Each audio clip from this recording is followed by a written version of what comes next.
നബി തങ്ങൾ പറഞ്ഞു 5 അവസ്ഥകൾ വരുന്നതിന് മുമ്പ് 5 ഘട്ടങ്ങളെ ശ്രദ്ധിക്കണം. ഒന്നാമത്തത് ശബാബക ഖബല ഹറമിക, നിന്റെ വാർദ്ധക്യം എത്തുന്നതിന് മുമ്പുള്ള യുവത്വ കാലഘട്ടം ശ്രദ്ധിക്കണേ നബി മുഹമ്മദ് മുസ്തഫ. 2, അസുഖം വരുന്നതിന് മുമ്പുള്ളതാകുന്ന സിഹത്തുള്ള കാലഘട്ടം ശ്രദ്ധിക്കണേ നബിയുനാ റസൂലുള്ളാഹി. 3, വഗൈനാക ഖബല ഫഖരിക, ദാരിദ്ര്യം എത്തിപ്പെടുന്നതിന് മുമ്പ് നിന്റെ സമ്പത്തിന്റെ ഘടനയെ നീ ശ്രദ്ധിക്കണേ എന്ന് നബിയുനാ റസൂലുള്ളാഹി. വഫറാഗക ഖബല ശുഗലിക, ജോലി തിരക്കുകൾ വരുന്നതിന് മുമ്പ്, തിരക്കുകളിലേക്ക് നിന്റെ ജീവിതം എടുത്തെറിയപ്പെടുന്നതിന് മുമ്പ് ഒഴിവുള്ള സമയങ്ങളെ ഗൗനിക്കണേ എന്ന് നബിയുനാ റസൂലുള്ളാഹി.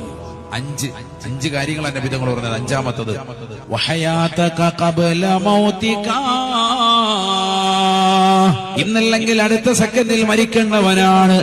ആ ഒരു മരണം നമ്മളിലേക്ക് വരുന്നതിന് മുമ്പ് നിന്റെ ജീവിത കാലഘട്ടത്തെ ദീനിനു വേണ്ടി മാറ്റി എഴുതണേ എന്നും നബിയുനാ റസൂലുള്ളാഹി.